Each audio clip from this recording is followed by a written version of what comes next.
Hello, welcome to the channel Wise Stories. Enjoy watching. Ariel was going home in tears. The rain was pouring down, soaking her to the bone. The elegant dress she had worn for the special occasion clung to her body. Her hair hung in damp strands alongside her face. Ariel didn't even think about seeking shelter. On the contrary, it was better this way, so her tears weren't visible as they mingled with the raindrops. Olivio, how could he? She remembered his eyes, the shy glances he carefully hid from her. The man Ariel had long considered the bravest, most reliable, and loving, seemed to be hiding behind his silent father's back. But the family's mother didn't hold back on expressions. She had a lot to say that evening. She was about to arrive at the destination. The outlines of a large mall in the distance were becoming visible, just a 2-minute walk from home. Ariel had reached it from the city center in about half an hour. Waiting for a bus would have taken longer, that's for sure. It's amazing what stress can do to people. Ariel hadn't even realized she had walked about 10 to 12 kilometers. Ariel stopped. No, she couldn't go home in this state. Her mom would start asking questions, worrying, getting anxious, and it wasn't good for her, even dangerous. Mom. Somewhere in the stomach, Ariel felt an unpleasant cold knot. Her mother had a very bad heart, and as she aged, the condition worsened, especially recently. Her mother needed to avoid unnecessary stress, so Ariel decided to head to the shopping center, dry off a bit, have a cup of coffee at the food court, sit down, gather herself, and then put on one of her usual warm smiles before facing her mother. Ariel had been protecting her mother since childhood. Many times, she had witnessed her mother's episodes. Sometimes her mother was even taken to the hospital, and young Ariel was left alone for several days or even weeks. Under the watchful eye of neighbors, of course, but still. Ariel had no other relatives who could look after her. They were alone in the world. Ariel had once overheard her mother talking to a friend, saying that she had been advised not to have a child at all. Later, Ariel asked her mother about it, and at first, her mother tried to deny it, attempting to convince her otherwise. But eventually, she confessed. Yes, they told me, she said, they warned me. But their predictions were wrong. They didn't believe I could carry you to term. They predicted I'll die by mid-pregnancy. And how did you decide to go on? Ariel inquired. Well, I thought, what's the point of living if I won't have you? You were already with me, living in my heart. How could I get rid of you? No, it was the right decision in my life. Ariel sometimes felt guilty because her mother was in this condition because of her. But her mother, noticing this, would get angry with her. Don't think about that. I wanted a child very much. How could you influence my decision? Think about it. I wanted a daughter just like you, and I'm happy I went against all the predictions. And, by the way, I was right. Yes, my heart is in a bad condition. What guarantee is there that it wouldn't have happened without childbirth? After all, it's been weeks since childhood. And the doctors initially said I would die during pregnancy. Then they predicted I wouldn't survive childbirth. Then they assured me that my child would end up in an orphanage at the age of 2 or 3. What do we have in reality? Ariel's mother often told Ariel that her daughter was the most precious gift life had given her, that having such a wonderful child was an immense joy. Sometimes, she also talked about Ariel's father, and Ariel understood that her mother loved him very much, even though she knew very little about him. They had met by chance, bumping into each other on a bridge in a big city. The handsome young man had come for a student conference, while Ariel's mother, who was then just Ariel's future mother, of course, was taking her first ever vacation. She had recently graduated from college and had landed a job as a seamstress at a tailor's shop, making a decent living for the time. She had saved up for a year to go on this trip. The young people immediately liked each other. They spent a long time walking together through picturesque streets and sitting in cafes. The student turned out to be such an intelligent and interesting person that the young girl listened to him with bated breath. Later that evening, they went to his hotel room. Both of them thought it was just the beginning of their relationship, but fate had other plans. They agreed to meet at a monument at noon the next day, after the student's semester ended. But the young girl never saw her beloved again. At first, she thought the student had deceived her. But how? He had looked at her with admiration, held her hands tenderly. No, that didn't seem true. Eyes couldn't lie. So, the young girl went to the hotel where the young man was staying. There, she learned that the students had been urgently called for some military training or something similar. So he just couldn't come to her, couldn't get away. That's how we lost each other, Ariel's mother sighed with a sad smile, telling her daughter this story. There were no social networks back then, so finding each other in the vast country turned out to be impossible. We hadn't even exchanged addresses. I searched for him, tried to find information about his city or university in that hotel. They refused. The information was confidential, after all. Surely, he must have tried to find me as well. At least I still have you. And how could I give up such happiness? Ariel settled at a table hidden behind a column. She didn't want people to look at her right now. They flowed through the upper floor of the shopping center in an endless stream. Among them there were couples in love. Young people hugged, smiled at each other, just like her and Olivios had not long ago. Happy. But, of course, there was no guarantee that this happiness would last long, no guarantee at all. A cheerful waiter brought Ariel her coffee and wished her a good day, looking friendly on the surface but indifferent underneath. He didn't really care how Ariel's day would be, it was just his job. The only person in the world who wasn't indifferent to Ariel was her mother. Her health was deteriorating. Until this evening, Ariel had hoped that Olivios loved her too. He had told her so many times. He must have been lying. Ariel took a sip of the hot, aromatic beverage with pleasure, and the blissful warmth spread throughout her body, making her feel a little lighter. Maybe it wasn't so bad that Olivios had revealed his true self today. It would have been much worse if their relationship had gone further, become more serious, and then he showed his true colors. Although how much more serious could it have gotten? Ariel had thought he was about to propose, otherwise, why would he invite her to meet his parents? That was a sign of serious intentions. Ariel had recently graduated from college. She had become a seamstress, just like her mother. She had loved this craft since her early years. Even as a little girl, she used to dress her numerous dolls. She enjoyed creating interesting designs, selecting materials, and the process itself brought her joy. It was truly a wonderful thing. There was a piece of fabric, or maybe several pieces, and before you knew it, that shapeless something turned into a beautiful dress that could make any doll into a princess. Ariel's mother worked a lot, so the girl often found herself alone at home, left on her own. But she never got bored. Sewing both distracted and entertained her, giving her pleasure. When her mother came home from work, she sincerely admired her daughter's creations and even took Ariel's many masterpieces to her own tailoring studio to show her colleagues. But Ariel never became a fashion designer, of course. After finishing school, she attended college and pursued a career as a seamstress. Now she worked at a tailor's shop not far from home. She enjoyed her work, and she had a knack for it. Her superiors praised the young and enthusiastic employee. Nobody could adjust outfits to fit the figure as skillfully as she did. Over time, the most challenging cases were entrusted to her, and she handled them brilliantly. She even liked the complex tasks, seeing them as a challenge. Ariel ordered another coffee. She needed to warm up. She couldn't afford to get sick and pass it on to her mother, who couldn't afford to be ill. Ariel had recently achieved something almost impossible. She had arranged for a consultation with a renowned cardiology professor, and it was entirely free. Soon, the best specialist in the field would examine her mother, and perhaps he would come up with a treatment plan to alleviate the condition of the not-so-old woman. After all, her mother was just over 40.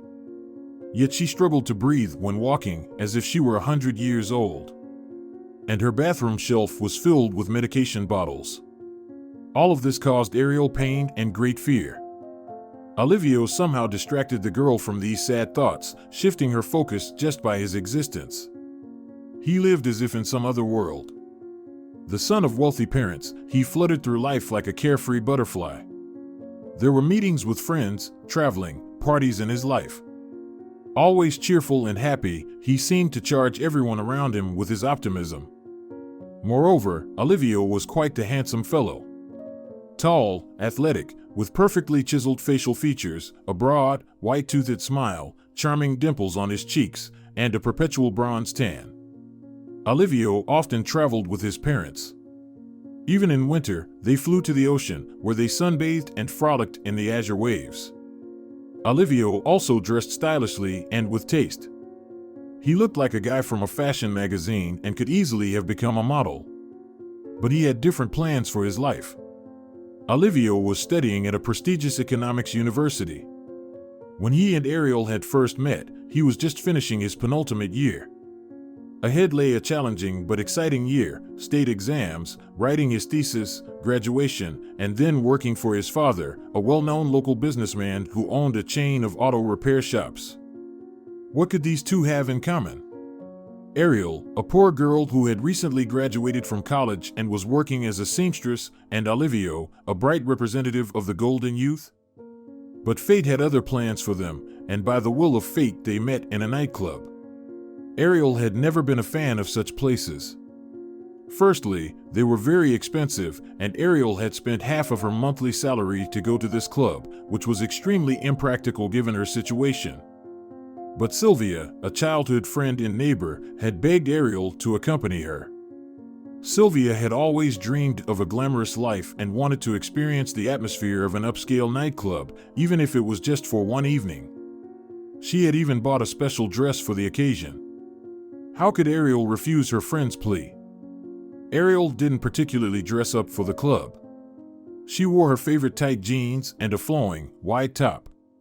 And as it turned out, Ariel had guessed right with her choice of outfit, not Sylvia in her fancy dress.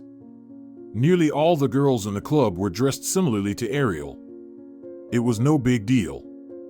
A couple of times, Sylvia managed to drag her friend onto the dance floor. "Well, did you come here to sit, or what?" Sylvia asked with joyful, shining eyes. And Ariel danced amid the crowd of young people.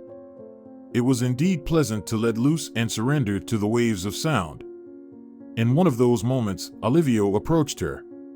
He simply stood next to her and started dancing, copying and complimenting Ariel's movements. The girl, noticing this, felt embarrassed and stopped, but he smiled friendly at her, took her hand, and led her, spinning Ariel in the dance. So skillfully and confidently that the two of them seemed to become one. It was an incredible feeling. During the dance, the girl was examining her unexpected partner. He was handsome, incredibly handsome and stylish. And he was dressed very expensively. Ariel was well versed in clothing because of her work at the tailor's shop. The young man wore clothes from expensive brands. How could such a guy even notice her? Maybe the dance would end, he would smile and go back to his similarly wealthy friends. Most likely, he just enjoyed how Ariel danced and decided to dance with her for a few minutes. But Olivio didn't leave. He asked for permission to accompany Ariel back to her table, and since there was no one at the table, Sylvia continued to conquer the dance floor. The young man offered to keep Ariel company. Wow! The girl's heart pounded like a jackhammer. She couldn't believe that such a guy wanted to talk to her. They honestly tried to converse that evening, but the loud music made it practically impossible. Nevertheless, Olivio managed to shower Ariel with compliments she had never heard before. "You are very beautiful and graceful. Your eyes are simply stunning." "When I saw them, something turned inside me," Olivio said, looking directly at Ariel and appearing very serious. The guy clearly wasn't joking or being insincere, he was saying what he felt. Ariel was taken aback. Before, she had only received compliments regarding her unquestionable talent for sewing. She never thought she was beautiful. In school, the boys never paid attention to her, they noticed only the girls with more prominent figures. And what about Ariel? She was thin, tall, angular. Who would notice someone like her? In college, there were no boys either, just like at work. So, Ariel received such delightful compliments for the first time, and her head was spinning. Of course, she immediately fell in love with Olivio. In her eyes, he was the most handsome guy on earth. But she couldn't believe that anything could happen between them. They were too different. Olivio asked Ariel for her phone number so that he could text her. She dictated it, and the young man made the call, asking her to add his number to her contacts. Then Olivio escorted both girls home in a taxi. Sylvia, after drinks, experienced strong emotions and initially didn't notice that Olivio was clearly not interested in her. He delicately deflected her advances, trying not to hurt Sylvia's feelings. This further endeared him to Ariel. How sensitive and considerate he was. Before parting ways, Olivio kissed Ariel's hand. It was evident that he wanted more, to pull her close, maybe even kiss her on the lips. Ariel felt it. But the guy restrained himself and limited the gesture to an elegant one. Still, Ariel didn't believe that Olivio would call her. The next day was a day off, and she didn't have to work. Ariel was on edge from the early morning. On the one hand, she wanted Olivio to call, really wanted to experience those feelings again, just like yesterday. On the other hand, she was a bit afraid. What if Olivio would get disappointed in her during the day, notices some flaws that weren't visible in the nightclub's dim lights? What if he would find her boring, finally realizes that they were not a good match? Seeing disappointment in his eyes would be painful. Olivio called and said he would pick up Ariel in an hour. He suggested going to the city ponds, taking a walk in the park, and getting to know each other better. He added that he couldn't stop thinking about anything else except their meeting from the night before. 1 hour. Just 1 hour. Ariel was very nervous about this date. She tried on all her outfits, choosing the best one. She even did light makeup, something she rarely did. She wanted to keep her inner turmoil hidden from her mother, so as not to worry her. But her mother noticed everything. "Are you getting ready for a date?" she asked with a smile. Ariel nodded. "I'm so happy for you. I hope he's a good guy. Just be careful, okay?" "Don't worry, Mom, we're going to a public place," Ariel reassured her mother. She didn't mention that she would be going to this public place in the car of an almost unfamiliar guy. Why worry her mother? After all, she couldn't explain or prove that Olivio was definitely a good person who wouldn't do anything bad to her. Her mother hadn't interacted with him and hadn't seen his eyes. Besides, trying to explain all this in words would likely be futile. Ariel didn't particularly know about cars, but when she saw Olivio's foreign car, she was taken aback. She immediately realized that it was a very expensive model. A dark blue, glossy, streamlined car. "The carriage awaits," Olivio smiled from the driver's seat. Ariel gathered herself and got into the car. Despite the vast difference in wealth, Olivio behaved simply and sincerely with Ariel. He joked, complimented her, asked about her life, and shared things about himself. Gradually, Ariel began to relax. Olivio was so natural, intelligent, and kind. He was nothing like the spoiled rich kid she had imagined. It was time to break free from stereotypes. People were all different. They strolled for a long time in a beautiful park, admiring the fountains, feeding the ducks, sitting in outdoor cafes, laughing and talking. "It feels like I've finally met a kindred spirit," Olivio shared his impressions. "You're so genuine, I've never met anyone like you." "What about others?" Ariel smiled. "Are they all artificial?" "Exactly, artificial," exclaimed Olivio. "Very precise word. Most girls are like photocopies, demanding and capricious. They see me only as a wallet, well, and a pleasant appearance. You can feel it. But with you, it's completely different." Ariel felt a warmth in her heart from these words. It was pleasant to realize that she was special to Olivio, not just one of many. "Yeah, the only thing left is to sympathize you," she joked. "It seems you haven't been around the right people." Apparently, Olivio smiled, looking warmly at his companion. Their romance felt like a fairy tale. Ariel hadn't even dreamt of such a thing. She loved romance novels with soft covers, but had never thought that one day she would practically become the heroine of such a story. Olivios surprised her, showered her with compliments, took her to the most interesting and unusual places in the city that Ariel had never even heard of. He genuinely enjoyed her reactions, surprise, and admiration. "It's so easy to make you happy, so easy to surprise you," he would say sometimes. "It's so nice. I feel like a completely different person when I'm with you. I can't even put it into words." Olivio greatly appreciated Ariel was sincere and not spoiled.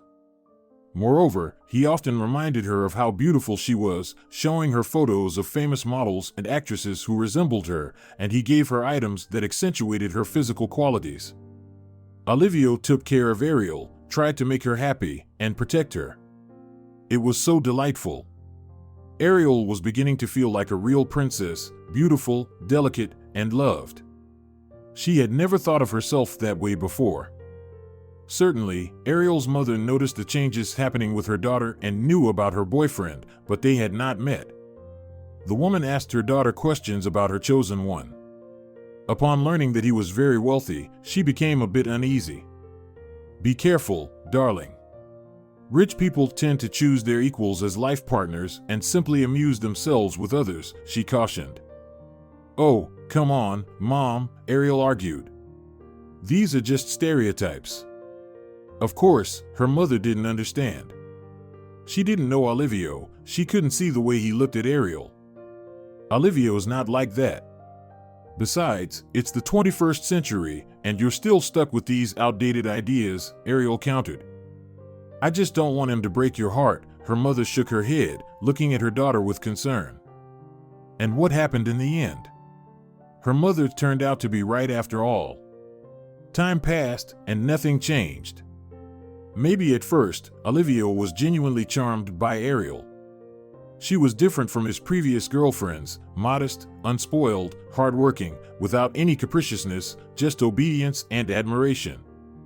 In her effort to please Olivio, Ariel adjusted to his wishes and often agreed with his opinions, even if she thought differently herself.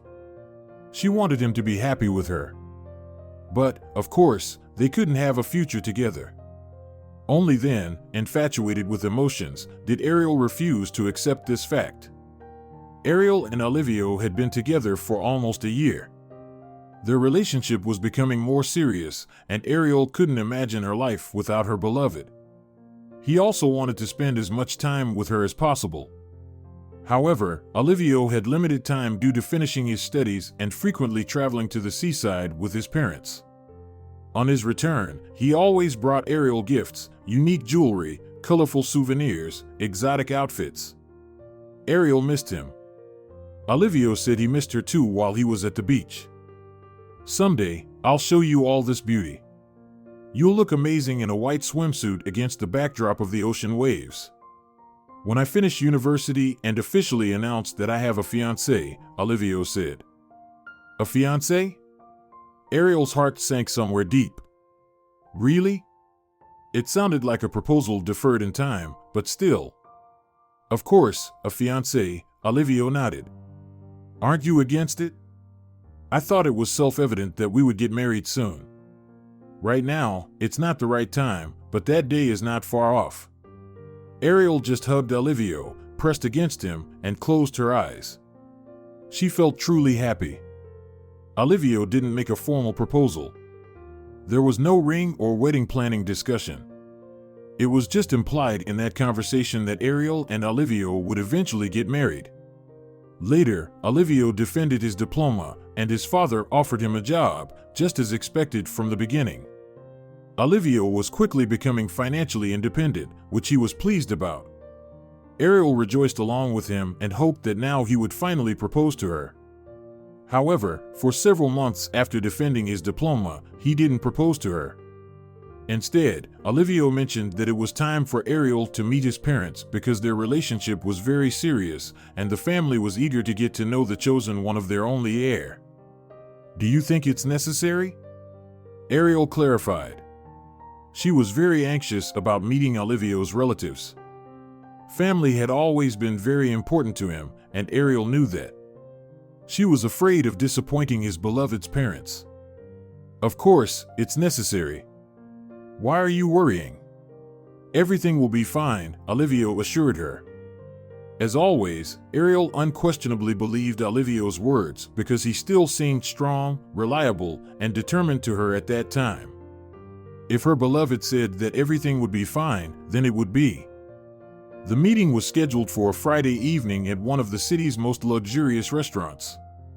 Ariel had looked at photos of the restaurant's interior on social media in advance and became even more nervous. She always felt awkward in such settings.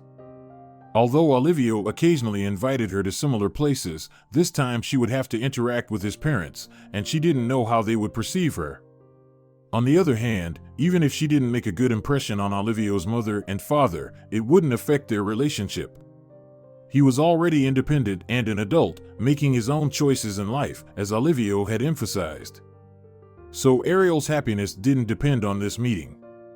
Still, she wanted to make a good impression on her beloved's parents so that their future family would be filled with peace, harmony, and warmth. Ariel decided to take the bus to the restaurant.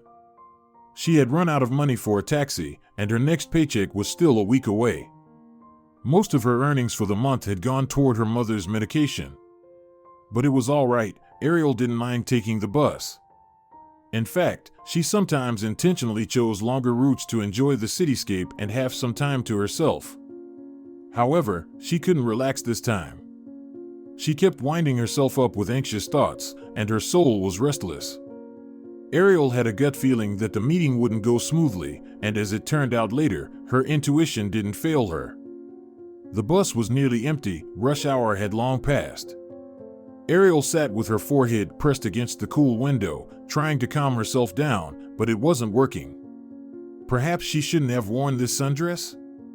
Its length was decent, below the knee, but her shoulders were too exposed. Would Olivio's parents think her outfit was vulgar? Maybe she should have opted for a light business suit? Well, she wasn't going to the office after all. Ariel's thoughts were interrupted by the shrill cry of the conductor. "Aren't you ashamed to ride public transport without a ticket at your age?" Ariel glanced toward the source of the noise. At the far end of the bus, near the driver's seat, an unpleasant scene was unfolding. The conductor in an orange vest, a plump woman with cheaply dyed hair, was looming over a frail elderly lady. The old woman clung to her seat, clutching a fabric bag filled with something, and stared at the enforcer of order with a frightened expression on her face. "Let me explain to you, I'm going to visit my grandson in the hospital. I spent my entire pension on treats for him. Do you understand? Are you really so bothered if I quietly ride a few stops here? The cabin is empty anyway. And if it fills up, I'll stand in a corner and won't occupy a seat for no reason," the old lady explained. "Empty or not, it's none of your business," the conductor snapped. "You should only pay for your ticket. Please pay the required amount. If I let everyone ride for free like this, they'd stop paying my salary. Pay or get off." The elderly woman kept talking about her grandson who was in the hospital and needed the items she was carrying. "There are medicines, groceries, and some other things," she said. The elderly lady tried to reach out to the conductor, clutching her chest, and it even seemed like she might burst into tears. Still, the enforcer of order remained adamant, demanding payment for the ride. Ariel suddenly felt very sorry for the old lady, who was so desperate to reach her grandson.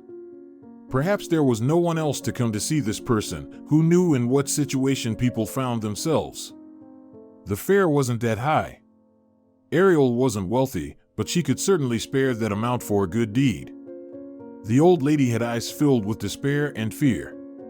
No, Ariel just couldn't stand by like the other few passengers and watch the scene indifferently. "I'll pay for this lady," Ariel said, handing some change to the conductor. The conductor gave the elderly lady a disdainful look, issued Ariel a ticket, and immediately handed it to the old woman. Ariel was about to return to her seat, but the passenger grabbed her hand with her dry but unexpectedly strong grip. "Thank you so much," the elderly lady said warmly. "Thank you for your kindness. Don't think I'm some beggar. I do have a pension. I've worked at the factory my whole life. But this month, there's been trouble. My grandson, Benito, had an accident and I had to buy him everything. Now I'm taking it all to the hospital. I don't have any money left. Can you give me your phone number, and when I receive some money, I'll transfer it to you? It was another surprise. It turned out this elderly lady knew how to use mobile bank apps. She was quite a modern senior citizen. No, you don't need to, Ariel insisted. I won't become poor because of this small amount, but it's clear that you're in a tough financial situation. Throughout the journey to the hospital, the old lady continued to thank Ariel and told her about her grandson Benito. It seemed that he was a very decent young man. The grandmother worried about him because, after the accident, he ended up in the hospital with injuries, but she was relieved that he was still relatively unharmed. The wounds will heal, they won't disappear, the talkative fellow passengers said. The most important thing is that he's in his right mind. Ariel nodded with a smile. Then, the elderly lady got off at her stop, and Ariel continued the rest of her journey in silence. The chatty passenger had momentarily distracted her from her anxious thoughts and eased her nervousness. However, as Ariel sat at the cafe table, soaking wet and flushed, she scolded herself. She should have listened to her intuition and not gone to this meeting. Now she clearly understood that nothing good could have come out of it and saw the situation in its entirety. But just a few hours ago, she had been full of hope for a happy future with Olivio. The luxurious ambience of the restaurant certainly made Ariel much more nervous. She immediately spotted the table where Olivio was sitting with his parents. When he noticed her, he greeted her with a smile, approached and hugged her, patted her back, and complimented her on her appearance. All of this, of course, slightly reassured Ariel. Whenever she was with Olivio, she felt a sense of security, although, as she would later discover, it was a false sense. Olivio's parents looked pretty much as Ariel had imagined them. His father was a sporty, well-built man with elegant graying hair on his temples, a tanned complexion, and handsome appearance. He had the same dimples on his cheeks as Olivio and the same finely chiseled facial features. It was clear where his son inherited his appearance from. His mother was a well-groomed woman who, of course, was a frequent visitor to beauty salons. Her smooth face with flawless skin, impeccable manicure, regal posture, and a gaze with cold light blue eyes. Ariel felt as if she had been hit by an icy shower when the woman looked her over. In that moment, she intuitively understood everything, but it hadn't fully fit in her head yet. She was still hoping for a favorable outcome. "Hello there, dear lady," Olivio's father said without a trace of a smile. "Hello," Ariel replied, smiling broadly. "It's nice to finally meet you," Olivio's mother said, her lips stretching into a polite semblance of a smile, but her eyes remained serious and cold. Everyone introduced themselves. The waiter brought their orders. Initially, the conversation was about nothing in particular: weather, city news. Ariel occasionally inserted her own remarks, trying to be an active participant in the conversation. After each of her phrases, Olivio's parents exchanged meaningful glances. Ariel closely monitored their reactions, as did Olivio. At that moment, the young man looked less like an independent adult and more like a little child, and Ariel didn't like it at all. Then, the conversation turned to Ariel herself. "Tell us a bit about yourself," Olivio's mother asked her. "Zero, our son, takes his relationship with you very seriously. He doesn't introduce just anyone to us. Although, of course, it's not the first time this has happened. Olivio is quite the romantic. Nevertheless, we'd like to know more about you." Ariel cringed when she said not the first time. She felt like it was a hint for her that she wasn't unique or one of a kind, but rather one of many. Moreover, the tone of this well-groomed and wealthy woman was hostile, with a metallic edge. Ariel proceeded to tell her story. Olivio's parents occasionally asked her more detailed questions. Who was her mother? Where was her father? What was Ariel's occupation? Which educational institution had she graduated from? Ariel's answers seemed to elicit a strange reaction from these people. They exchanged glances, smirked, and it was uncomfortable. Olivio, he sat next to his mother and remained silent. He didn't even attempt to lighten the atmosphere or help his girlfriend. "Why did you choose a college?" Olivio's mother inquired. "You probably didn't do well in school, which is why you couldn't get into a university, right?" Ariel brushed that remark aside. This woman was clearly trying to provoke her, to get an emotional reaction. Ariel wasn't going to oblige. Ariel had done well in school, she had graduated with honors. She just needed to obtain a profession quickly and get a job because their family's financial situation was precarious. But there was no need to explain all of that now. The conversation became increasingly uncomfortable as Olivio's parents started asking more personal questions and making remarks that turned Ariel inside out. Ariel felt like a beggar and a limited fool sitting at that table with those people. She hadn't done anything wrong to anyone, but for some reason, she felt ashamed of the facts of her life. However, Mrs. Olivio's adept ability to twist Ariel's stories around was the most disturbing. Ariel felt like a pauper and an idiot sitting at that table next to those people. She hadn't done anything wrong to anyone, but for some reason, she felt ashamed of the facts of her life. However, Mrs. Olivio's adept ability to twist Ariel's stories around was the most disturbing. The girl felt like a loser and a narrow-minded fool sitting at this table next to these people. She didn't have enough brain to go to university, she was lazy, dreaming of seducing a wealthy heir and solving her life problems that way. And maybe she really was like that? Feeling the icy gaze of the unfriendly woman, Ariel suddenly realized that she had indeed hoped for Olivio's help in treating her mother. Olivio. He didn't say a word. He didn't even look at Ariel, moving closer to his father, and it so happened that the young man seemed to hide behind his mother's shoulder. While Ariel was being smeared, Olivio didn't even attempt to stand up for her. It was so unlike him that the girl felt even more lost. Olivio had always been on her side, supporting and encouraging her. But now he looked like a little boy, afraid of disappointing his parents. And then Ariel realized it all. No, she and Olivio didn't have a future together. His parents were making it abundantly clear to their son. Their goal wasn't even to humiliate Ariel.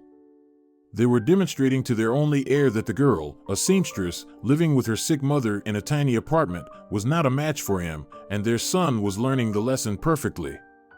Olivio would never go against his parents' will, he was too dependent on them. All his achievements and well-being were his father's doing. Ariel's feelings and emotions were entirely insignificant to these people. She felt like she was a teaching aid.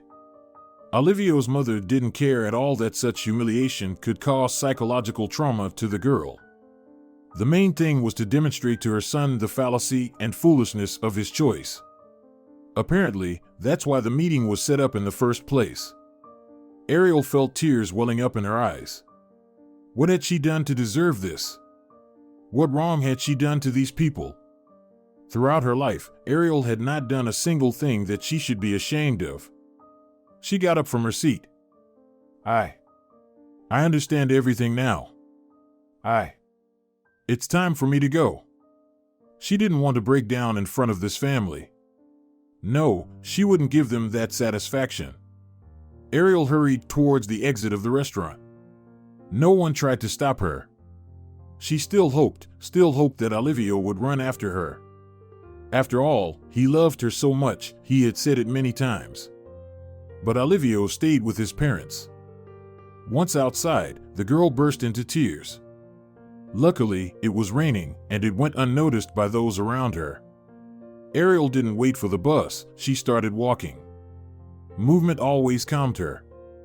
The rain was pouring down heavily, her light dress immediately soaked through and clung to her body. Passers-by sought shelter under awnings to wait out the downpour, but Ariel walked on. She didn't notice any discomfort, as she was not in that state of mind.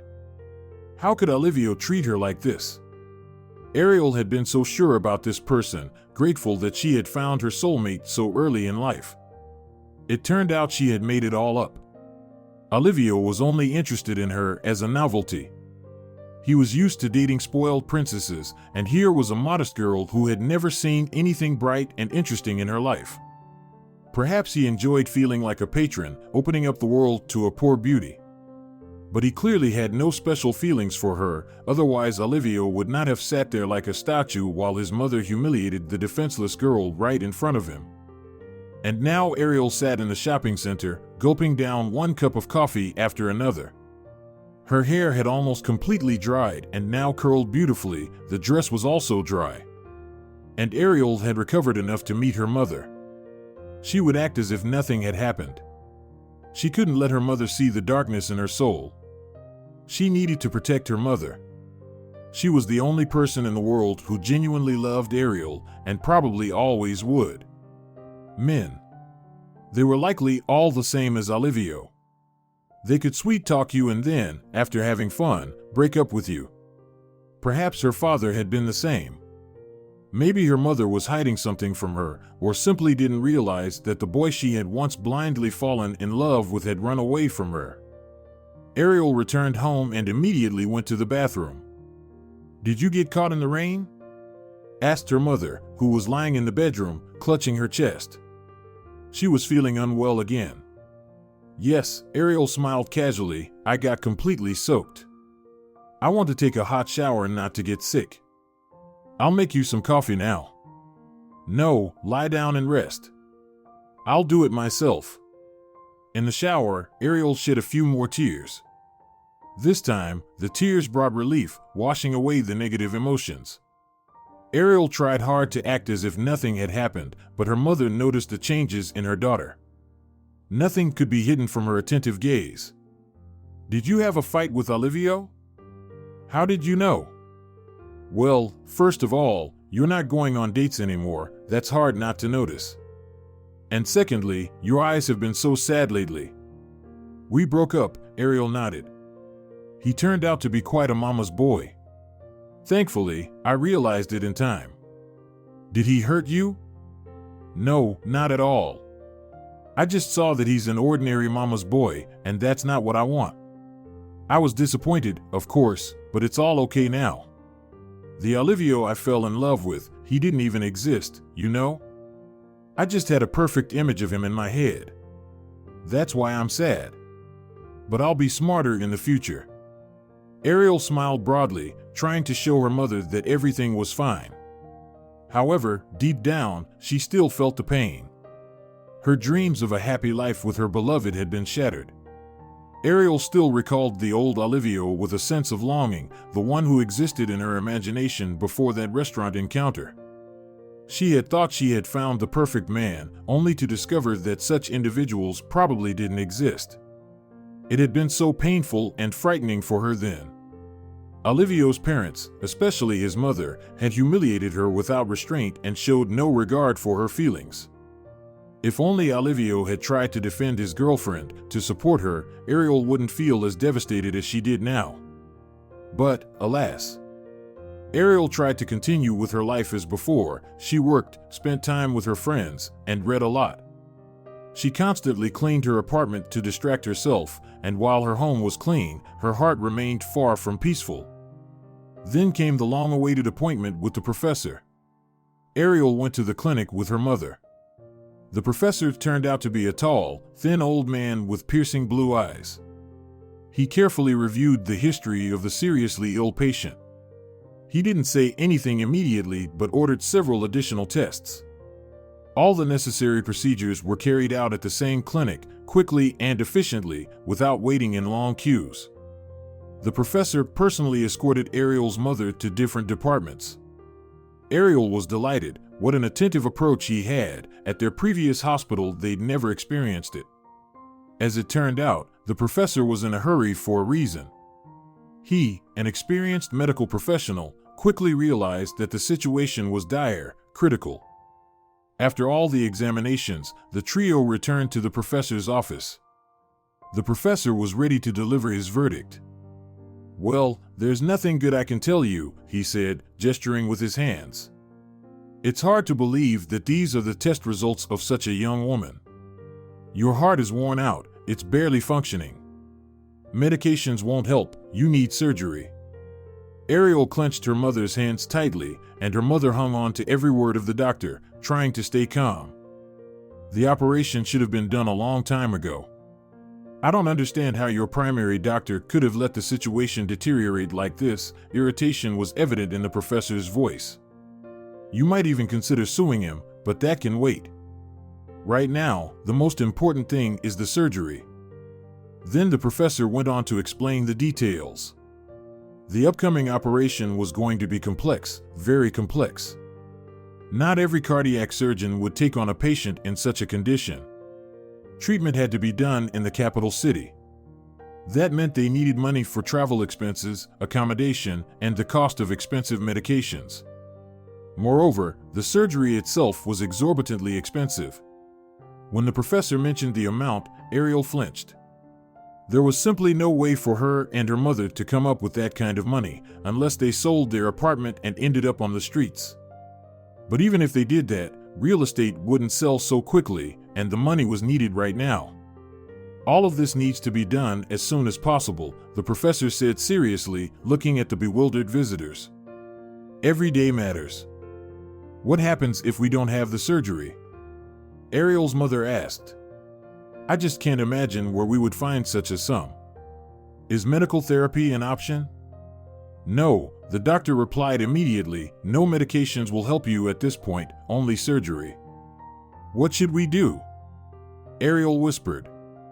She was barely holding back tears welling up in her eyes.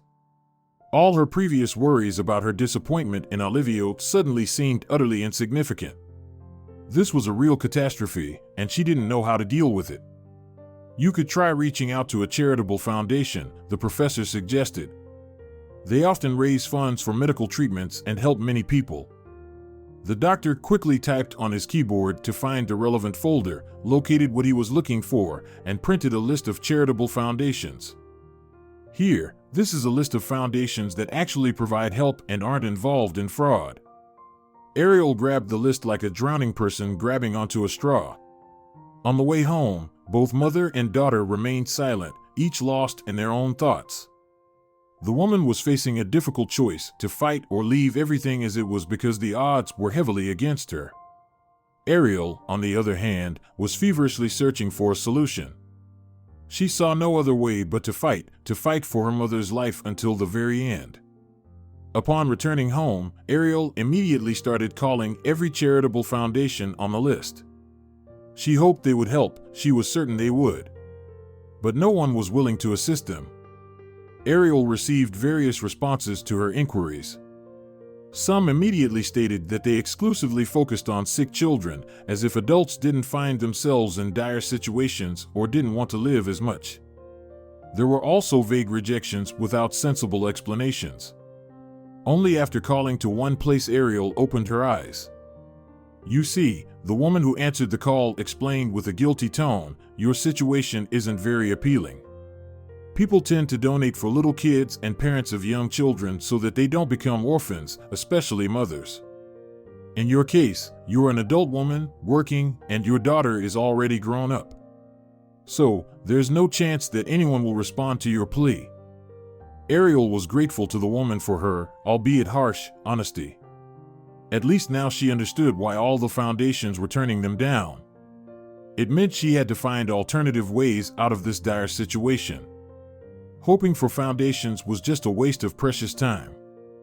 Mom, let's put the apartment up for sale at a lower price so that a buyer is found sooner, Ariel suggested. No, her mother sighed, the operation may not even help. And if we sell the apartment, where will you live? How will you manage? No, let everything go as it goes. No, Ariel exclaimed. No, don't even think about it. We'll find the money, everything will work out. Every spare moment, Ariel now monitored job listings.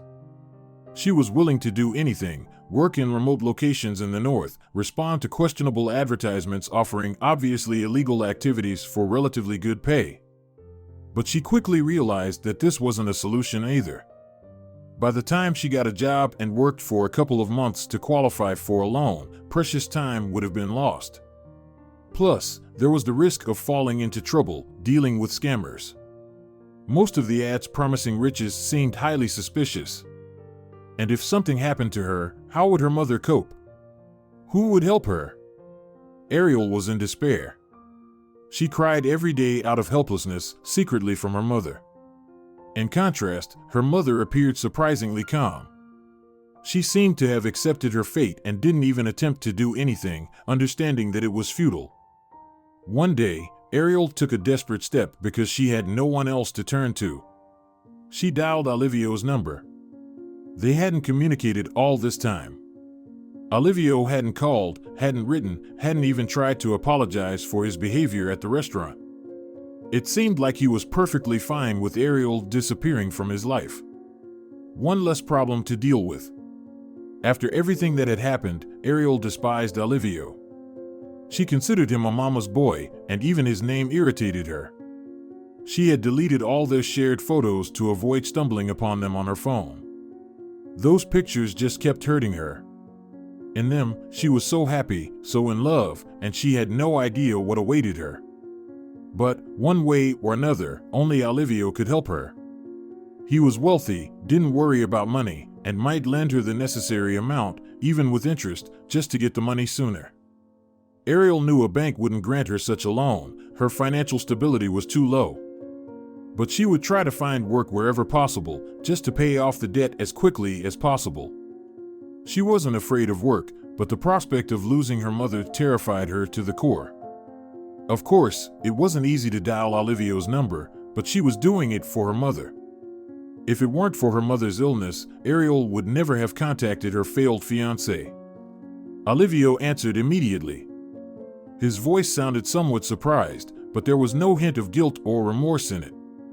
Olivio spoke to Ariel as if nothing had happened, as if an old classmate had suddenly called him. "Hello. How are you?" he politely inquired. "Not great," Ariel admitted. "I hope you're not going to start telling me about your broken feelings now. I really don't like that kind of stuff. What's done is done. It happened, and it's over, and we move on." "Actually, it's not about hurt feelings at all," Ariel sighed. "You see, my mother. She's very ill, I told you about it, remember? It's her heart. I vaguely remember something like that. So, what's next?" "What's next is that she urgently needs surgery, or she'll die." "I'm sorry, that's sad. I hope everything turns out well for her. The problem is that the surgery isn't free, it costs a lot of money. We don't have it, and nowhere to get it." "Ah, I see," Olivio chuckled. "My mother turns out to be a prophet. She warned that once the fish slips off the hook, you'll try to catch your prey in a different way. Of course, my mother thought it would be a heart-wrenching story about your own illness or a sudden pregnancy, but you brought your mother into it." Ariel was stunned. Did Olivio really think she just wanted to extort money from him? Had he completely misunderstood her during their time together? How could Olivio say such things? It was unfair, painful, and hard emotionally. Unjust accusations and allegations of materialism hurt her deeply. However, Ariel pulled herself together. She couldn't afford to show weakness or take offense right now. Olivio was her last hope. "Olivio, please listen, this is all true. I can provide documents, the professor's diagnosis, the clinic's cost estimate. It's easy to fabricate all of that," Olivio sneered. "The professor will call you himself, I'll ask him to."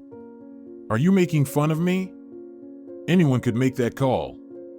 You think I'm a sucker." "Olivio, but it's true." "Enough," Olivio replied sharply. "I'm tired of listening to this nonsense. Initially, I even felt guilty about how things turned out. You seemed like a naive and sincere girl to me at first. But now I see that my mother was right, she accurately predicted your behavior. That's it. Don't call me anymore." The call ended abruptly. Ariel repeatedly dialed Olivio's number again and again. She just couldn't convey to him how serious the situation was. She needed to explain better, he would understand. But it seemed that Olivio had blocked her number. That was it. Her last hope had vanished, like dew on a hot summer day. Ariel couldn't imagine who else to turn to. Olivio had once again crushed and humiliated her, making her feel like a fraud. How could this be? Tears welled up in Ariel's eyes. She couldn't and didn't want to hold them back. How often she had cried recently. Ariel was standing on the street, right at the bus stop. Fortunately, there were no other people nearby. How would they react to a girl sobbing uncontrollably? But in any case, it hardly mattered now. Ariel helplessly was sitting down on a bench, hugging herself tightly. Tremors coursed through her entire body, and she couldn't do anything about this condition. It was probably a fit of hysteria. Ariel was tired of fighting, tired of knocking on every door and getting rejected everywhere. And then there was Olivio. She had to turn to a person who had once trampled on her and humiliated her, and he had done it again. But most importantly, Ariel still couldn't help her mother. Watching a loved one slowly fading away day by day was unbearable. Her mother had grown weaker right before her eyes. She no longer went to work, sitting at home on endless medical leaves. Her boss threatened to fire her. Who needed an employee like her? And what about the housework? Her mother could barely move around. Yet, she was still so young. And Ariel, the grown-up daughter, couldn't help her own family. If it weren't for Ariel, her mother would be feeling much better now. Even the professor had said that pregnancy and childbirth had severely undermined the woman's health. Large tears streamed down Ariel's cheeks, and it was hard to catch her breath between sobs she was trying to suppress. Ariel just couldn't pull herself together. And then, right in front of her, a car pulled over. It stopped, and so what? Perhaps someone was just dropped off at the bus stop. These things happen. Ariel tried her best to calm down so as not to frighten people. But no, that wasn't the case. The window on the driver's side slowly rolled down, and Ariel met the gaze of attentive gray eyes. It was a young man, a little older than Ariel by the looks of it. He was openly observing the girl, while she continued to cry, unable to regain her composure. I told you something was wrong with her from the very beginning," an elderly voice came from the back seat. The man turned to his invisible passenger and absent-mindedly nodded, then addressed Ariel. "Young lady, what's wrong with you? Do you need help?" No, Ariel protested. Suddenly, she felt embarrassed for sitting there crying in front of everyone. People had stopped because of her, and they probably had their own business to attend to, maybe even in a hurry. "No, don't be shy. If someone has offended you, or something has happened, please share," the man continued. At this point, the rear door of the car swung open, and an elderly woman stepped out. She was wearing a light pantsuit, her gray hair neatly tied up in an elegant bun. This elderly lady bore little resemblance to the old lady in the tram with the scarf who couldn't find the money for her fare. Yet, it was her. Ariel recognized her. What a coincidence it was. Their city wasn't small, so what were the odds of them meeting again? Nevertheless, it happened. "I know you. How kind you were." The old lady warmly and affectionately smiled. "Benito, it's that very girl from the tram. Remember, I told you? The one who paid for me when I was going to the hospital." The man also got out of the car. Now both the grandmother and the grandson were standing opposite Ariel, whose tears had dried up from surprise. "Yes, of course, I remember that story." The young man smiled at the grandmother and then looked at Ariel. "You see, I got into a minor car accident, and they left me in the hospital just for observation overnight. I didn't even want to tell Grandma. It's just that her friend works as a nurse at this hospital, and she let it slip. So, Grandma dropped everything, spent the last of her pension on buying me food and medicine for a year in advance, and rushed to the hospital." Ariel found it delightful to watch this friendly quarrel. These were good, caring, and sensitive people who clearly cared deeply for each other. "But I remember thinking back then, in the tram, that your grandson was a boy or a teenager," Ariel admitted. He will always be a little one to me, even though he's over 2 meters tall and has been supporting himself for a long time," the grandmother smiled. "But what about you, dear? Are you in trouble? Don't be shy, you're a kind girl. You helped me back then, you couldn't stay indifferent. Perhaps we can help you in some way." Ariel sighed. How could they help her? What could these people possibly do? Ariel was facing insurmountable problems, far too complex for her, and no one, absolutely no one in the world, could help her. However, Ariel suddenly realized that she really wanted to share her troubles with someone. Benito, his grandmother, they would listen to her, that was for sure, and at the very least, they would sympathize with her. Ariel realized that she had been keeping her worries to herself all this time, unable to confide in anyone, not even her mother, because her mother had a bad heart and she couldn't worry her. But now, these potential listeners were sitting right there, asking her to open up, and that's exactly what Ariel needed right now. "Well then, will you finally tell us what happened to you?" the old lady asked again. "Aren't you in a hurry?" Ariel asked. "My story isn't very short." "We're not in a hurry," the grandmother and grandson replied in unison. "All right," Ariel nodded. "Then let's find a more pleasant place to talk," Benito suggested, looking around. "Oh, there seems to be a nice pizzeria over there. What do you think of that idea?" "I'm in," the grandmother immediately responded. "Me too," Ariel nodded, feverishly calculating how much money she had left on her card. "Great." The cozy ambience, stylish furniture, and pleasant music in the pizzeria created a conducive atmosphere for conversation. Benito, despite Ariel's objections, paid for the order. The group settled at a table tucked away behind a shelf with live flowers. "Well, now, tell us about your troubles," the grandmother smiled. "We'll all think together about how to help you." "All right," Ariel nodded, still puzzled about why these people wanted to listen to her and, even more so, help her. Sure, she had paid for the old lady on the bus, but that was hardly worth discussing, and yet here they were. Ariel began to share everything with them, her life with her mother in a tiny apartment, her constant sense of guilt for the illness of the most important person in her life, her fears for her mother's life and health, which Ariel had experienced from a very young age. She mentioned Olivios as well, explaining that she had taken the bus that day to meet his parents. She didn't provide details about the behavior of Olivios' parents, but merely mentioned that they had made it clear that she was not suitable for their son. She also revealed that she had broken up with her fiancé after that incident. This part of the story was not directly relevant, but Ariel couldn't help herself. The breakup with Olivios still haunted her. She had never told anyone about her feelings and experiences, and now, suddenly, there were attentive listeners. Well, she might as well share the burden. "Rotten people," the grandmother declared indignantly. "Not nice at all. Nothing good will come of their lives. They'll marry off their overgrown son to a suitable girl without love or consent. We've seen many examples of that. Life will still punish Olivios and his parents." Benito, on the other hand, didn't say anything, but he looked at Ariel with such sympathy and empathy that words weren't necessary. Ariel felt supported and approved of by this man. It was a comforting feeling. Then came the part of the story about her mother.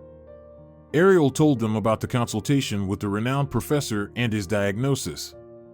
"And now my mom needs an expensive surgery, and it needs to happen urgently. I tried to find the money, I did everything I could, even asked Olivios. But he thought I was some kind of fraudster, so I broke down in tears at the bus stop after our conversation." "What a fool!" the grandmother exclaimed in anger. "He doesn't understand people at all. I've only seen you twice in my life, and I can tell that you're a very honest and modest young lady. And he spent so much time with you and still didn't realize it." Olivios, whom the old lady didn't even know, greatly irritated her. It almost seemed funny if the situation weren't so tragic. "In short, I have nowhere to get the money," Ariel concluded. "And without the surgery, my mom. The girl still couldn't utter the dreadful word, but the listeners understood everything. The old lady hugged Ariel and began to gently stroke her head. Ariel started crying again. Well, where could she hide from these silly tears? She couldn't help it. For the first time, she was being listened to, and for the first time, people sympathized her. It was priceless. But the trouble hadn't gone away, and the problems hadn't magically disappeared. Money didn't materialize out of thin air. The old lady comforted Ariel and whispered comforting words that did, indeed, make her feel better. Benito, on the other hand, silently observed the scene and seemed to be deep in thought. How much money do you need?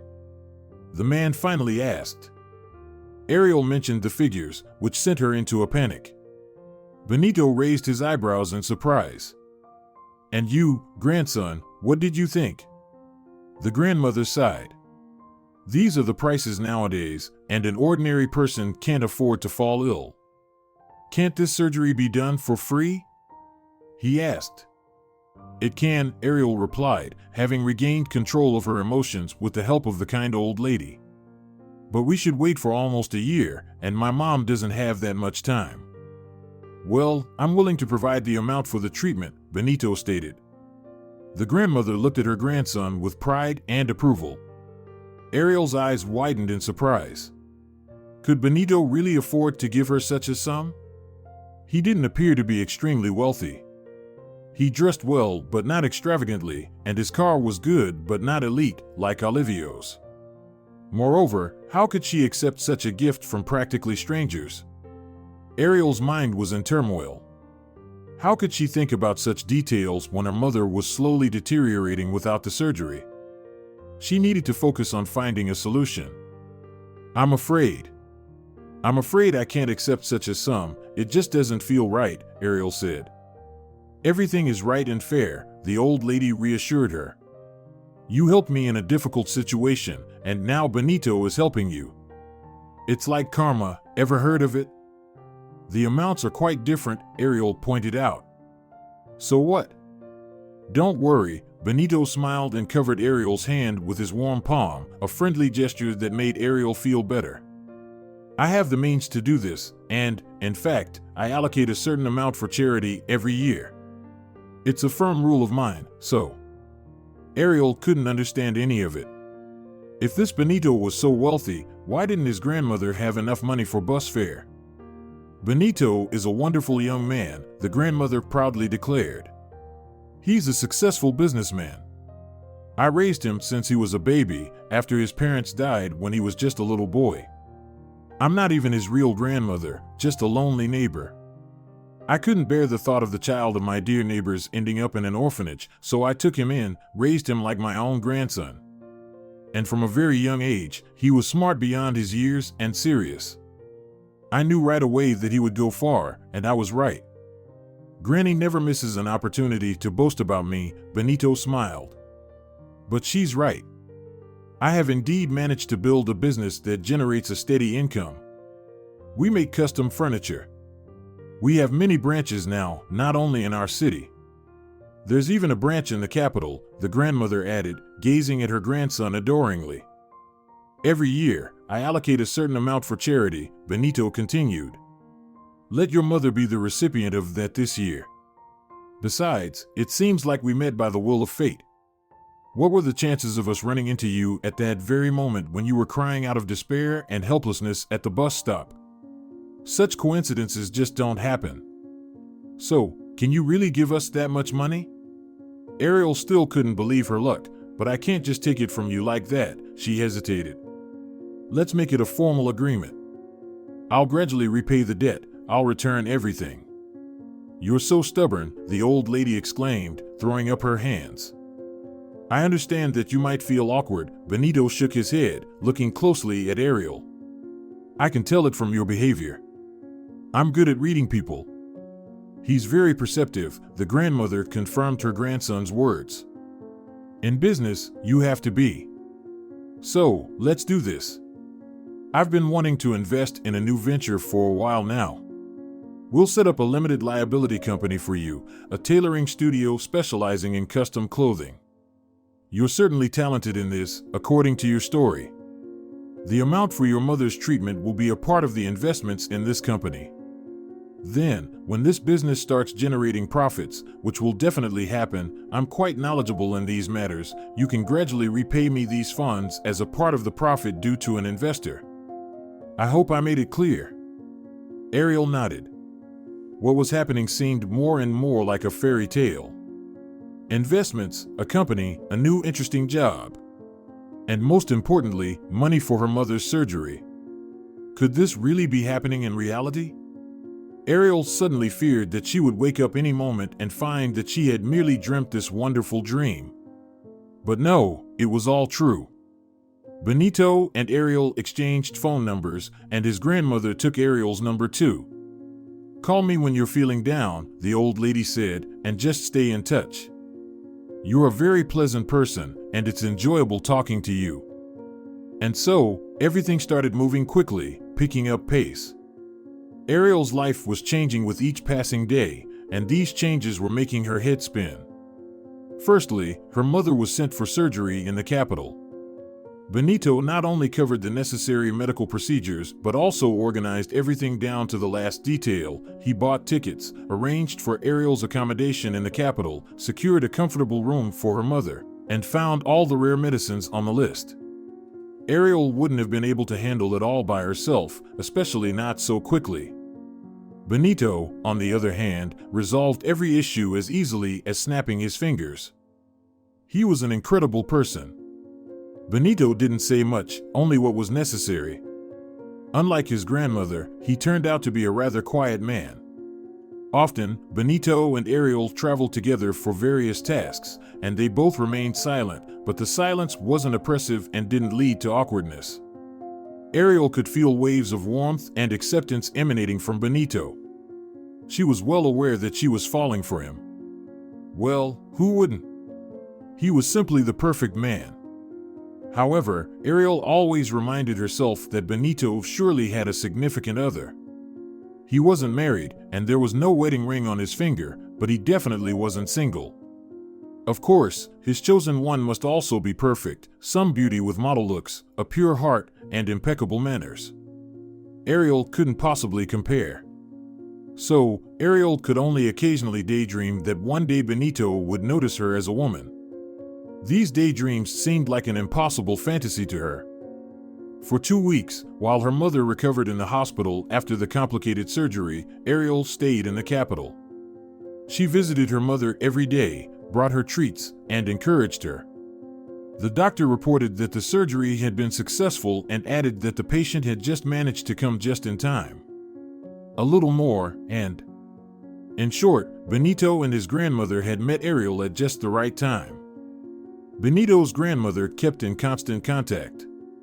She checked on Ariel's mother's health, rejoiced in the evident improvements with Ariel, and also suggested places worth visiting in the capital during her free time. Ariel had visited so many places during this time, seen so many things. It was very exciting, as she had never been to the capital before. Benito also frequently called, but the nature of their conversations was more business-oriented. He was busy setting up the new LLC, a company where Ariel would be the director and head tailor. This made Ariel somewhat anxious. Could she handle it? Well, she excelled at designing and sewing, which was her passion. It was fantastic that she finally had the opportunity to earn a living doing what she loved, what truly inspired her. Ariel had long felt that her talent was going to waste working as an ordinary seamstress, altering clothes to fit, which was nothing like creating custom-designed garments. That's where her imagination could truly take flight. Now, however, she had to dive into the paperwork and legal matters because Ariel was going to be the director and co-owner of the company. She believed she could handle it. The most important thing was that her mother was saved. Ariel would do everything in her power to make the company thrive, ensuring that Benito wouldn't regret his decision. She would repay him the entire amount, and even more. Time passed by. Ariel's mother made a full recovery, and she was discharged from the hospital. Mother and daughter returned home, with plans and hopes for a new life. Ariel's mother went back to work, no longer needing to take sick leave, and she looked rejuvenated, like a healthy, energetic woman. Ariel, on the other hand, immersed herself completely in her newly established business. Work was captivating, inspiring, and joyful. Ariel couldn't be happier with what she was doing. Benito helped her with the documents and legal matters. There was no need to ask him. It was as if he had an inner sense of when and where problems arose, and he effortlessly resolved them, as he always did. Ariel struggled to hold back her feelings for Benito. He had saved her in a difficult and seemingly hopeless situation. Naturally, she felt a romantic attachment to her savior, but did Benito need that? Probably not. He was just a good person who couldn't ignore the tears of a distraught girl at the bus stop. Moreover, he was a businessman trying out a new project, a tailor shop specializing in custom-made clothing. It had the potential to be a profitable venture, and that's why he had gotten involved. Benito was serious, reserved, and perhaps a bit stern. Looking at him, it was hard to imagine how kind and compassionate he truly was. He communicated brusquely with his employees and especially avoided personal connections. One day, he shared his life story with Ariel. It happened on one of those late nights when they had stayed behind to work on their report. Benito lost his parents at a very young age. There was a fire in their wooden house, and although the vigilant neighbor, the same woman from the bus, had called the firefighters in time, the wooden structure went up in flames like a matchbox. Luckily, Benito was spared. His mother had put him down for a nap outside in his stroller, and she was inside the house, working in the kitchen when the fire broke out. The fire immediately cut off her path to the door, which was also blocked by the flames. His father was working in the attic and was unable to escape. The house was old, with outdated electrical wiring that desperately needed replacing, and there were bars on the windows from the previous owners. Benito was taken in by the very neighbor who had raised the alarm. She loved Benito's parents and often told him that they were both good, hard-working people who had grown up in an orphanage. They were both intelligent and determined to succeed in life. They could have achieved so much if not for that cursed fire, the neighbor would lament.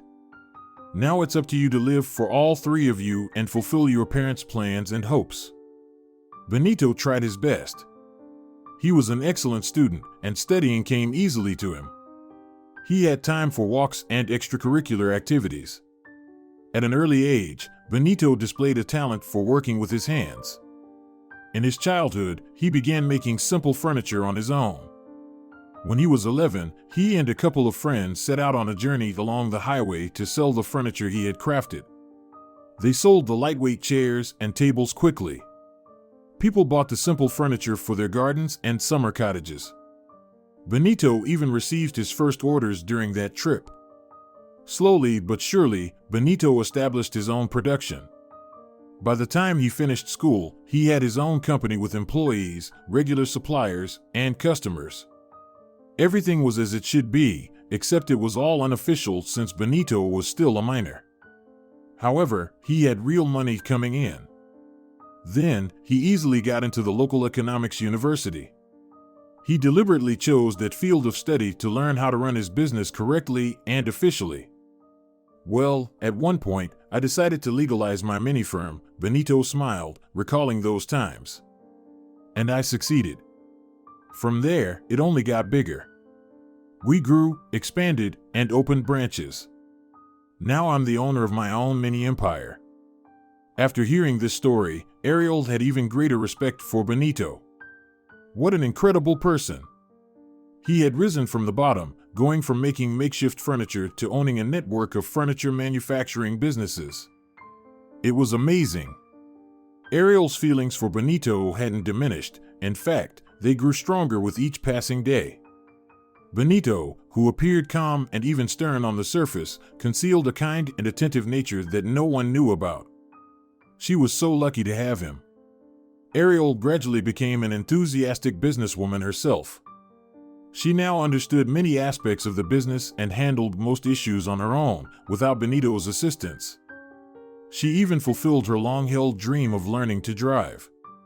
She obtained her driver's license and bought a new car from a dealership, not a luxurious foreign car, but a reliable and high-quality one. Ariel was a very cautious driver. However, not everything depended on her on the road. There were always reckless drivers and daredevils around. One day, Ariel encountered one of those rule breakers at the crossroad. The incident happened right there. For some reason, the airbag didn't deploy, and Ariel hit her head on the steering wheel. It wasn't anything serious, but it left a cut on her forehead. The ambulance that arrived at the scene took her to the regional hospital to stitch up the wound. Ariel was in the procedure room, pain-free thanks to the anesthesia, while the surgeon worked on her forehead. She didn't feel any pain. Instead, she was thinking about how badly her beloved car was damaged. When the tow truck came to pick up her car, Ariel didn't have a chance to inspect the damage closely, but it was undoubtedly worse than her minor injury. After the surgeon finished, Ariel was taken to her ward. "Can I leave? I feel perfectly fine today." "I have a lot of work to do," Ariel asked. "No," the doctor shook his head. "You'll have to spend the night in the hospital. We need to rule out you don't have a concussion."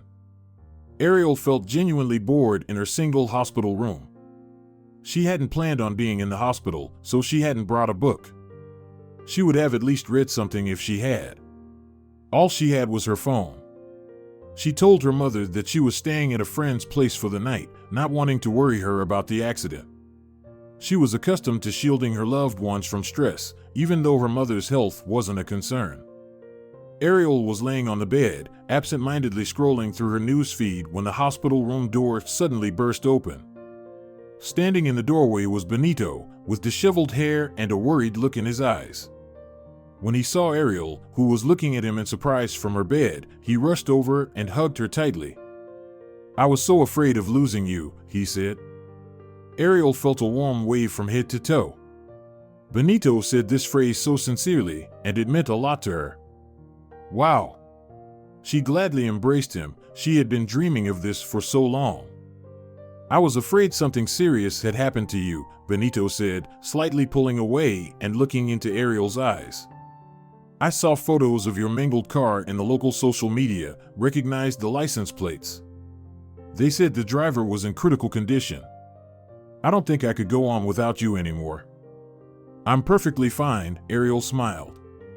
They exaggerated it on purpose to make it more interesting for people to read. "I just have a scratch on my forehead. The doctor put in a couple of stitches, that's all." Benito smiled in response. "Well, it seems there's no point in hiding it anymore. I didn't tell you anything because, well, you seem to be somewhat dependent on me. I didn't want to make things awkward or confusing. I don't even know when I started having feelings for you. Maybe when you told us about your trouble at the pizzeria. Or maybe after that, when we were organizing your mother's treatment. I don't know. But I've never met anyone as sincere, honest, and beautiful as you. Today, when I heard about the accident, I was so afraid I had lost you forever. It was such a fear. I've never felt anything like it before." Ariel smiled. She would find the right words to tell Benito about her feelings, but a little later. Surely, he could see everything in her eyes. After all, Benito was intelligent and had a keen sense of people. "Well, now you find yourself in the same situation as your grandmother once did," Ariel smiled. "Remember, back then at the bus stop, she said that someday you would understand? You would understand how you can get scared for your loved ones. That's exactly what happened." "Well, she's right," Benito's eyes sparkled. "The situation is very similar. Grandma, as always, was right. In everything." If you're enjoying it as well, leave a like and subscribe to the channel.